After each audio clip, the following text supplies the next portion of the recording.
Nitro V16 AMD. Да, игровой ноутбук от компании Acer. Вот такой вот красавчик. Вот такой вот красавчик серии Nitro или Nitro, ее в разных аспектах, в разных странах по-разному называют, но, в общем-то, тут одна есть хитрость. Покажи, пожалуйста. Вы думаете, Nitro V? Нет, это старая серия Nitro 5, которая уже черт знает сколько лет. Но в 24 году сюда добавили 16, но две цифры будут как-то не очень красиво, поэтому Nitro V16, 16-дюймовый. При этом у меня 2К экран, но вообще у серии принято, для этой серии принятый стандарт, это 1920 на 1600, по-моему, или 1900, на 1200, вот, 16 на 10, Full HD+, экранчик 16-дюймовый, с классной яркостью, пиковой яркостью 500 нит, это очень неплохо. В основном серия идет 16-гиговая DDR5, стоит у них SSD NVMe на PCI-Express 4, и здесь у нас процессор AMD Ryzen 8845HS. С модулем Ryzen AI, это значит с искусственным интеллектом, с двумя видеокартами. Одна Radeon 780M, достаточно знаменитая карта, потому что она основана на архитектуре RDNA 3, даже на встройке можно поиграть в Киберпанк. Не говоря уже о том, что здесь в серию ставили и 3050, и 4050, и 4060. 4060 это максимальная видеокарта, которая в эту серию ставится. И этот ноутбук относится к таким среднебюджетным игровым ноутбукам нижней линейки. Вот так вот. То есть они больше к низу среднего бюджета стремятся. Но, учитывая его возможности, его характеристики и саму вот эту вот проверенную временем марку с Nitro, а я, кстати, снимал когда-то обзор на Nitro 5, потом через пару лет использования, я так долго им пользовался, что я его, знаете, продал, и люди им еще до сих пор пользуются, он до сих пор работает еще на 1050 видеокарте. Там даже спор был в комментариях, у меня была 1050 не TI на 4 гигабайта, мне кричали, что на 4 гигабайта не TI не бывает. Бывает, вот так вот, я там спор выиграл. По автономности, скажу вам так, дело в том, что данный ноутбук и не заявляется как мега автономный ноутбук для, допустим, это не ультрабук. Это не ультрабук, и его конфигурация изначально подразумевает то, что в режиме игр вы там не сможете получить каких-то ультра показателей, допустим, автономности. Итак, у нас есть на Проционе, мы делали полные тесты, сами делали максимальное время работы 2 часа 45 минут. Я не буду ничего скрывать, 2 часа 45 минут это максимальное время работы, Idle Battery Benchmark, Proциon очень известный тест, один из лучших, и да, это есть, но это игровой ноутбук.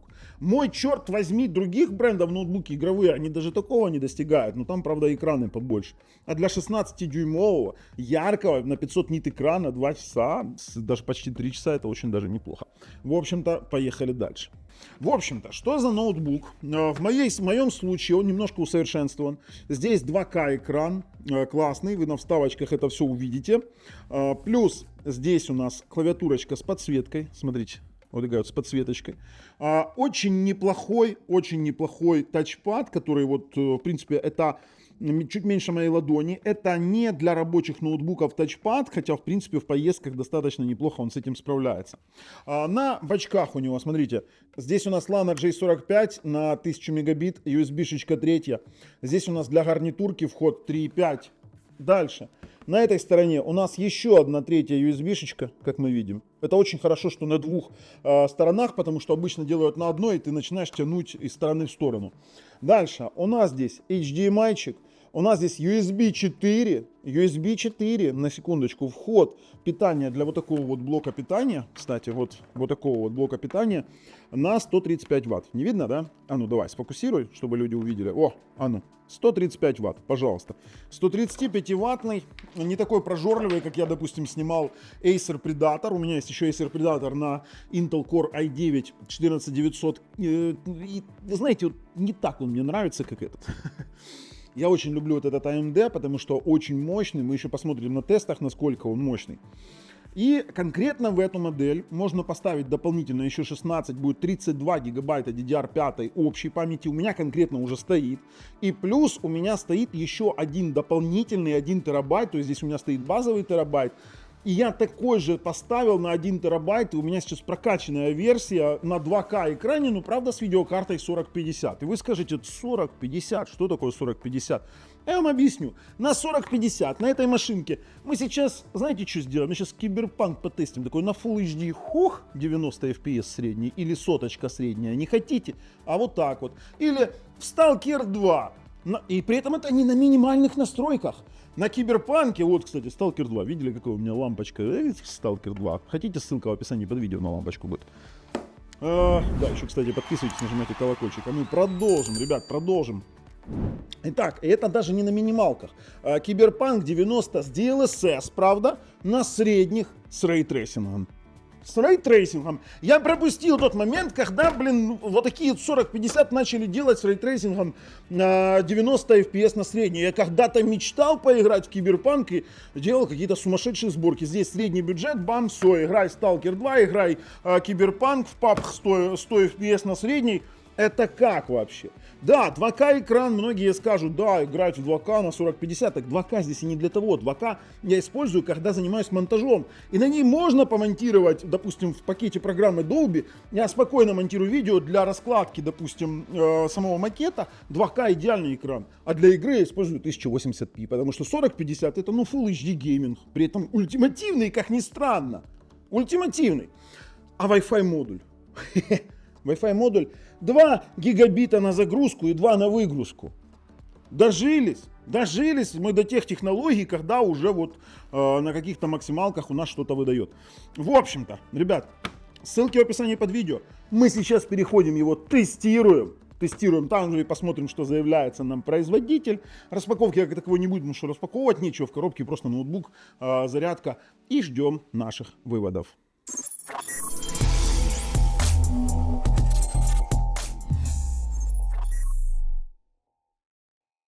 Вот знаете, с чего я начинаю свой обзор? С теста Киберпанка. Киберпанк 2077.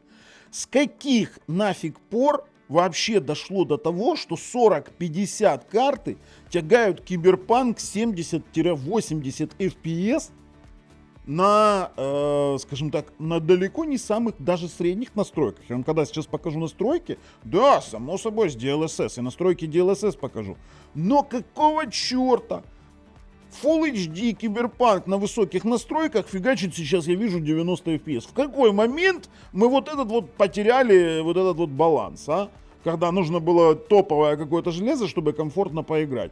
Ничего подобного. Комфортный Киберпанк 2077 на вот этом вот ноутбуке. Да, вот у меня все-таки 32 гига, я сразу говорю вам, хотелось бы его сразу улучшать. То есть мы сегодня рассматриваем с вами всю линейку. Начинаем именно с Киберпанка. И пойдем так в перемешку игры, обговаривать его, это будет самое идеальное. Сейчас вы увидите настройки. Смотрите.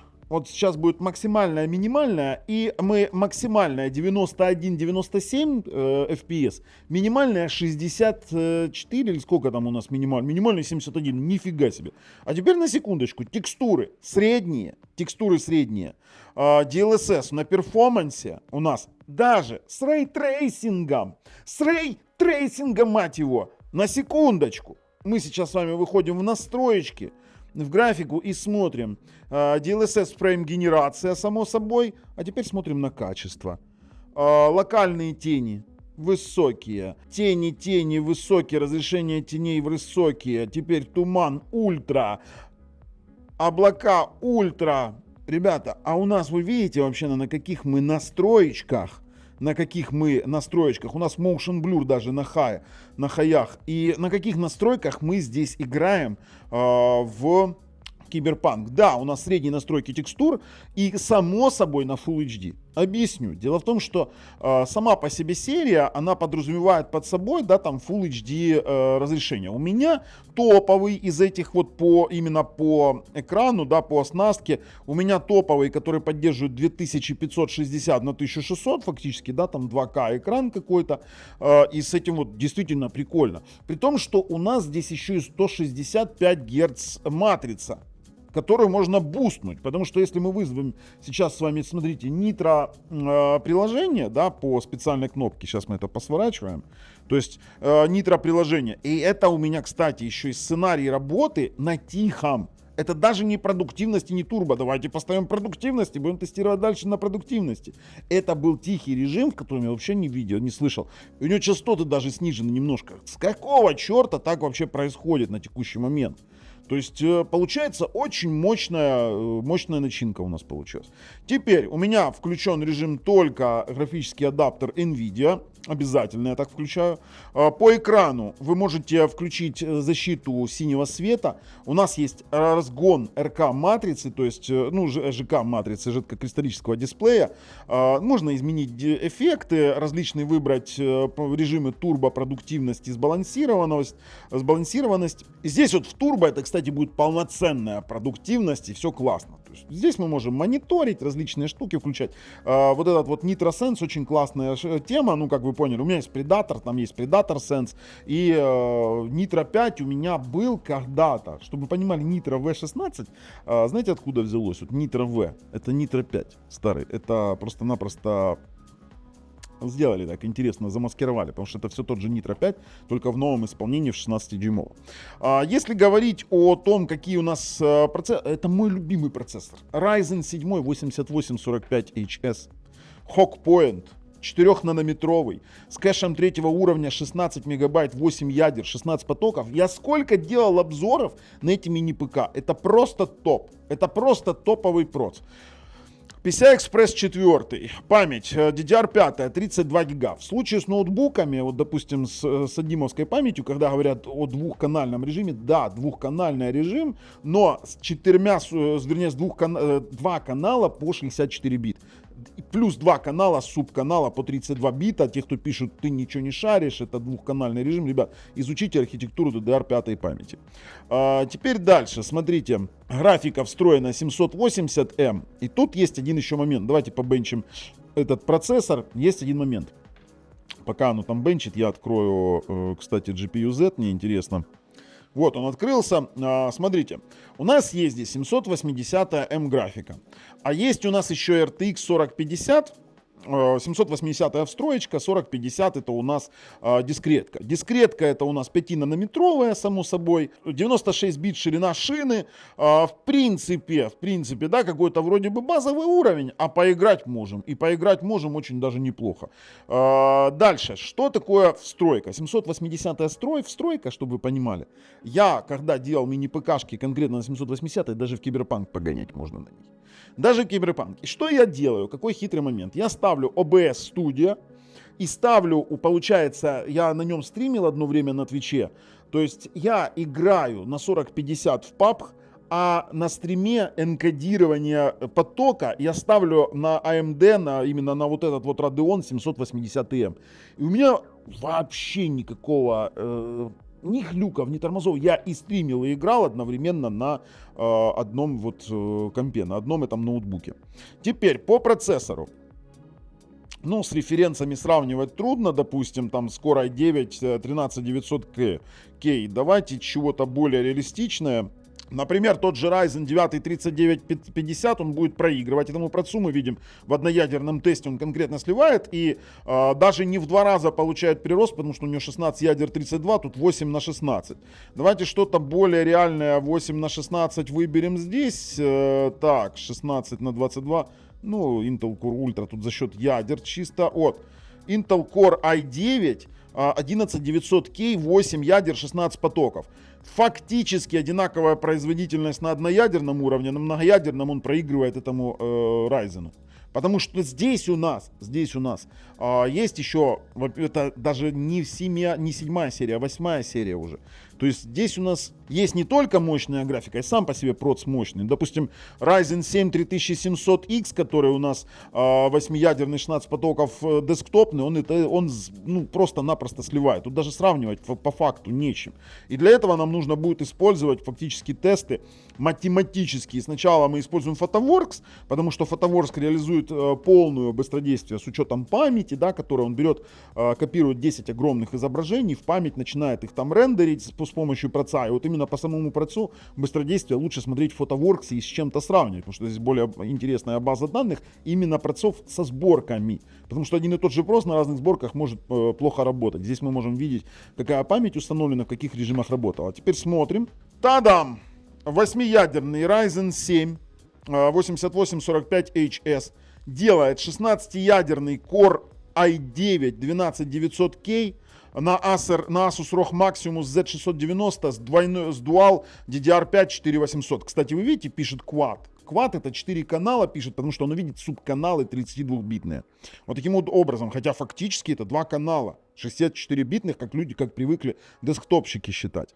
Теперь смотрите, чуть-чуть он не дотягивает до 16-ядерного Ryzen 9 7950X и спокойно обгоняет там 16-ядерные Xeon E5-2670, 32-ядерный Threadripper 2990, Opteron, потом, ну и уже пошло все ниже. То есть, я вам скажу, это очень хороший показатель. А если брать CPU Checkmate, это чистая математика без памяти брать, да, то есть он считает какие-то математические моменты, то тут мы с вами видим вообще он на 3-м месте обгоняет спокойно 16-ядерный Ryzen 9 3950X, это то, о чем я говорил, Core i9 11900K, 12-ядерный Ryzen 9 5900X, десктопный, 12-ядерный.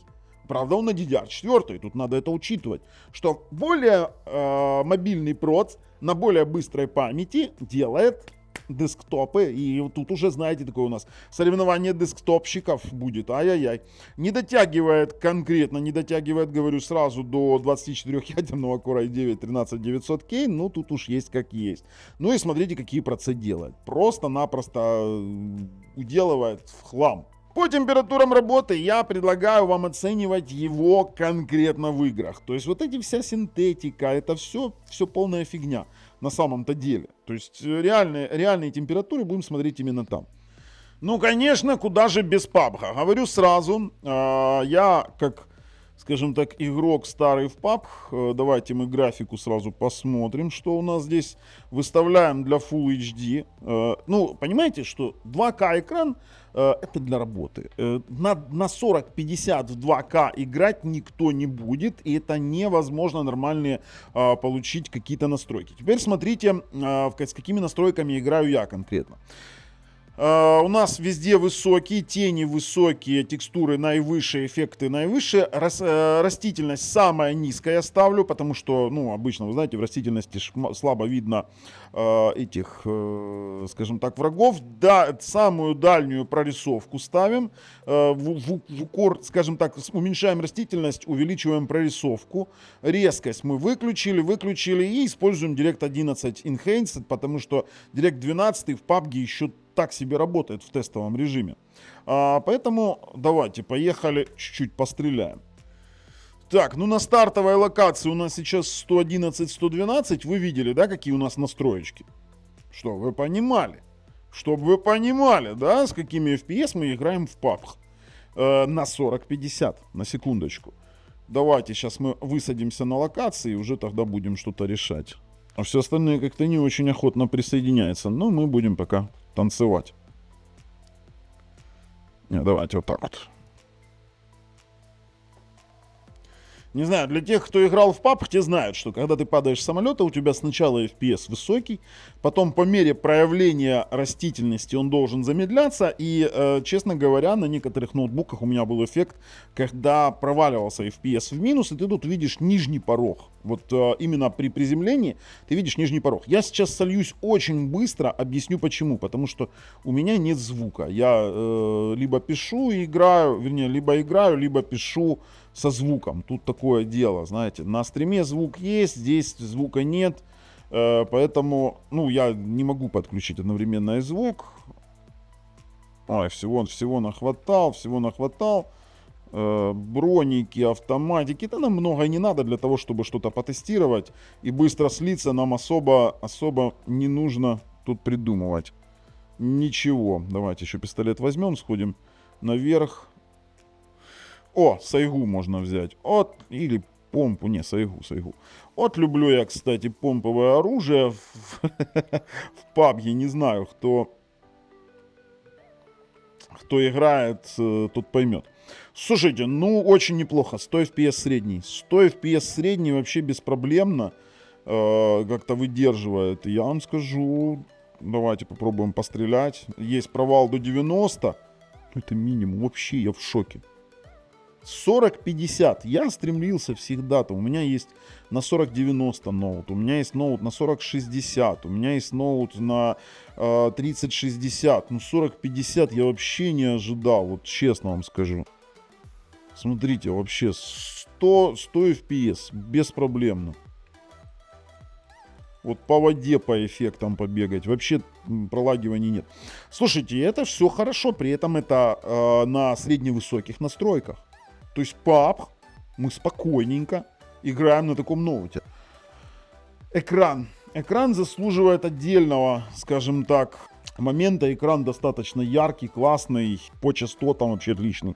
Не знаю, 2К. 2К мне понравился экран, Full HD, хотя играю в Full HD. Само собой, 4050 карта не для этих дел сделана. А ну давайте сейчас попробуем автоматными очередями. Воу-воу-воу, класс. Но по моей экипировке вы поняли, да, что я все-таки в PUBG немножечко играю, немножечко понимаю, да, что-то о нем. Поэтому можем уже выходить. Сейчас утонем, а то нам засчитают сюда какую-то фигню. Просто сольемся и все.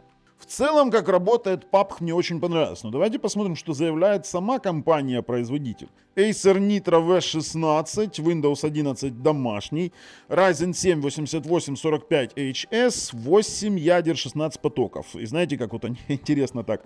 Новая линейка процессоров серии 8040 со встроенным искусственным интеллектом Ryzen AI, кстати, на самом-то деле, до 5,1 ГГц максимальная частота разгона, 8 ядер, 16 потоков, с RTX. Но видите, как в линейке есть разные видеокарты, да, там 4060 на 85 Вт с динамическим разгоном, есть MUX-переключатель, плюс у нас искусственный интеллект для игр, для создания контента, для развлечений. И действительно получился классный, сбалансированный. Главное, что, знаете, что недорогой. Да, Copilot есть, Acer Purified View, Acer Purified Voice. Очень немаловажный аспект. Поясню.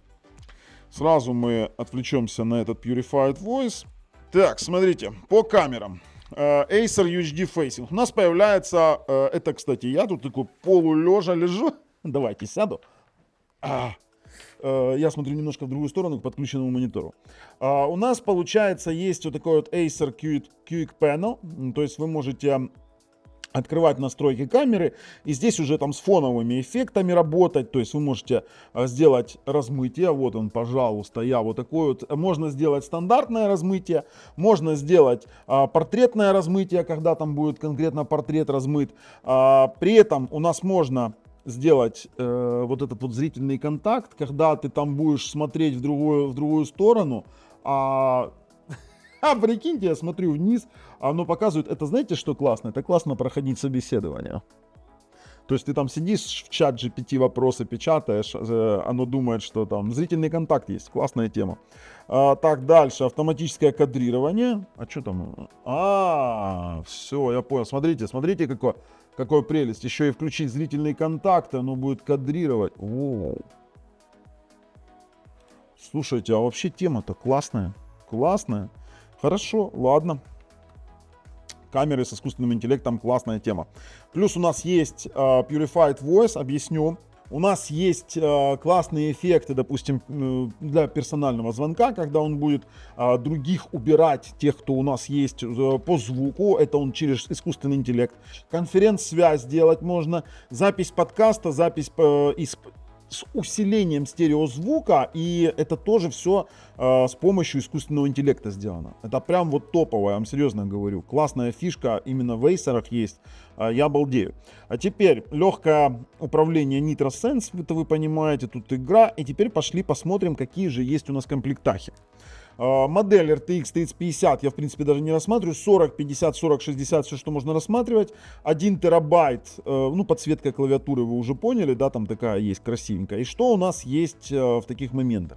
Есть на текущий момент основная, это, давайте мы сейчас выберем там, допустим, 512, чтобы оно отобразило все. Есть у нас Ryzen 5 8645, чуть-чуть помладше, она будет дешевле, но с карточкой 4060 она будет еще поинтереснее в играх. У нее 16-дюймовый экран 1920 на 1200, это HD+, 16 на 10, IPS 165 Гц, 16 гигов DDR5, которую можно расширить, 512 гигабайт хранилища.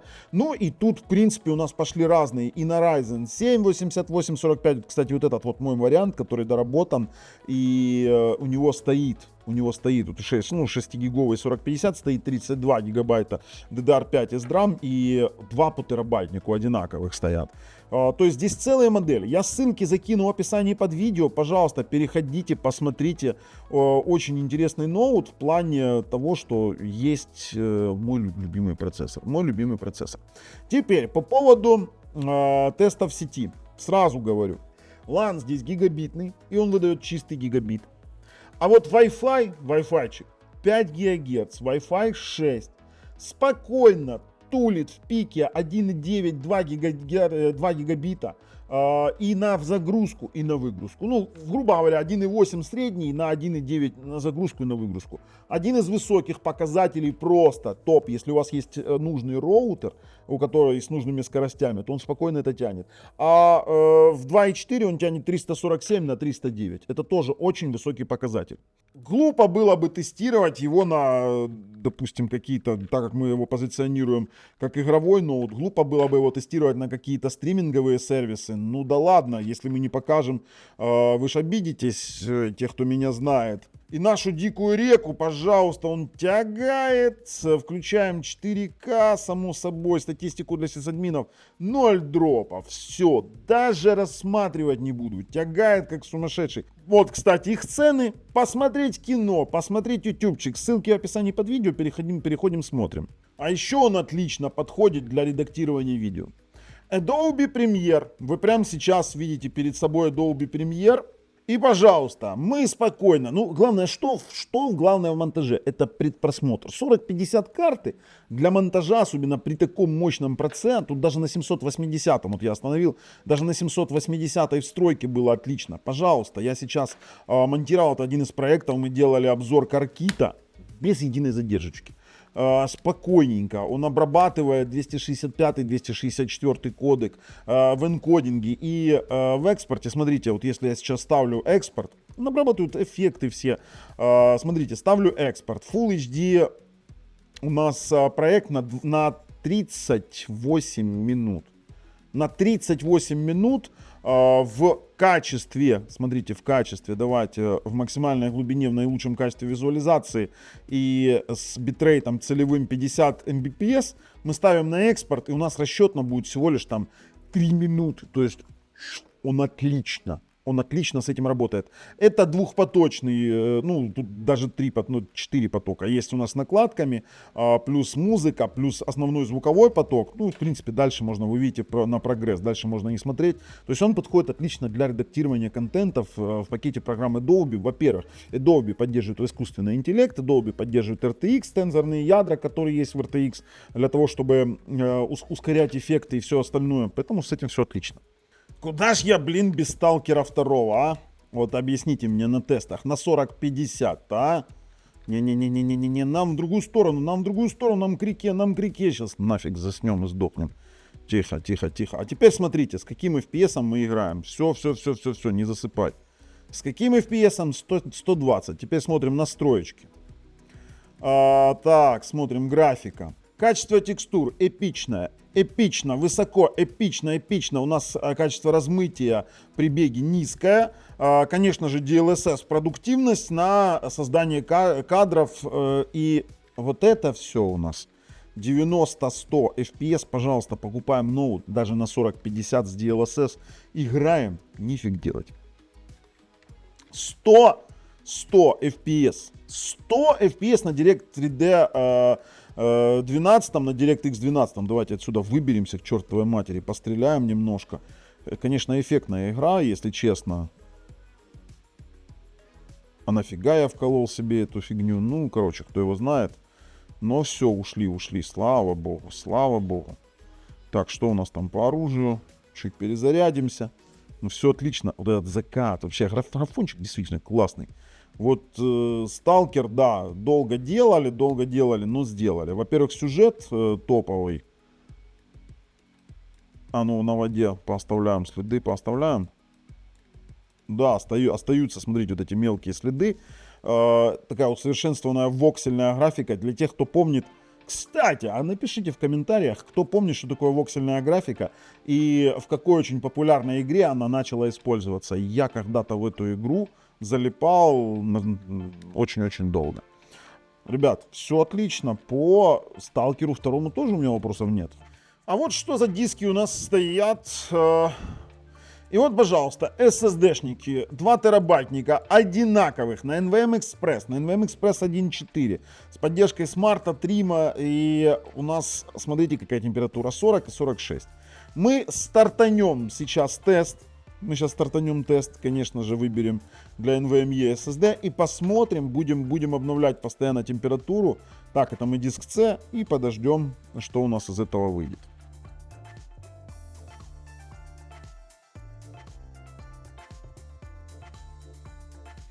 Ну и пожалуйста, вы видели, какой нафиг показатель скорости? 4,8 гигабайт в секунду, либо 4883 мегабайт в секунду. В рандоме он тоже пишет как сумасшедший. По температуре пиково было поднятие 65-67 градусов буквально на какие-то там десятки секунд в моменты прямой записи. Это нормально, это абсолютно нормально, то есть критично за 70 даже не выходило. И объясню, вы же не постоянно пишете на пределах скоростей вашего SSD, да, там 24 часа в сутки. Нет, средняя температура работы SSD-шника 50 градусов. Все тут отлично как бы держит по температурам. Конечно же, не мог вам не показать тесты 3D Mark. И у нас мы делали 2. Steel Nomad мы делали. Battlefield у нас Full HD будет 155 плюс FPS, 1440p будет 80 плюс FPS. А заметьте, кстати, по результатам, да, которые здесь есть. У нас фактически не максимальные. Мы даже с вами можем посмотреть здесь фреймрейты FPS и температуры. При всех тестах у нас проц выше 70 градусов при стопроцентной загрузке. Не грелся. 71, 7. Кстати, вот если хотите увидеть реальную температуру, прекратите делать какие-то стресс-тесты, которые делают нереальные, что-то нереальное с процами. Загружайте 3D Mark, делайте мониторинг и, пожалуйста, смотрите. При всем тесте 71 максимальная температура. Для мобильного проца это абсолютно отличное дело. При том, что мы видим показатель частоты 5085 максимальный, то есть он достигает заявленных 5100 фактических. Поэтому я думаю, тут вообще, знаете, даже переживать не стоит. Если смотреть там Apex у нас в 2К 105+, GTA 5, давайте Full HD посмотрим, это 170+, RDR 2 95 плюс FPS и Fortnite у нас 240 плюс FPS, ну с Fortnite все и так понятно. Давайте загрузим еще одни показатели у нас есть на TimeSpy, мы делали. Смотрите, здесь уже лучше, здесь 8801 балл, и здесь, конечно же, если брать DirectX 11, то у нас и показатели-то получше будут, да, допустим, то же самое GTA-шечка, 170 плюс FPS, поэтому я вам скажу, достаточно нормальный среднепродуктивный комп. Ну и, конечно же, Horizon, Forza Horizon, вот такая вот красота, 80 FPS на DirectX 12. Очень неплохо, кстати. Очень неплохо. Если посмотреть на настроечки, то у нас здесь будет по графике, смотрите, высокие ультра настройки. То есть это высокие ультра настроечки, пожалуйста. Мы спокойненько играем, 80-84. В каких-то туманных моментах, имеется в виду с пылевыми эффектами, да, там со сбитиями может провисать до 70. Но то, что это будет выше 60, это вообще полный факт. И вообще отлично работает. Смотрите, ребят. В принципе, готов заканчивать данный обзор. Очень интересный, сбалансированный ноутбук получился. И переходим на выводы. А в качестве выводов скажу, я не то, что его рекомендую, я обожаю. Знаете, что мне очень понравилось? Мне очень понравились вот эти вот камеры искусственного интеллекта с Purified View, Purified Voice. Вы можете здесь не просто там работать или что-то еще делать, вы можете просто использовать его в повседневных задачах, для игр, для всего остального. Этот ноутбук уходит для Лисы на стримы, мы будем с ней стримить на Твиче вдвоем. Наконец-то она обзавелась этим ноутом, и он остается у нас в студии, мы его никуда, мы купили, рады и довольны. И, честно скажу, это одна из моих любимых серий среднебюджетных ноутбуков. Ну а с вами был Бабл на канале Технозон. Пока.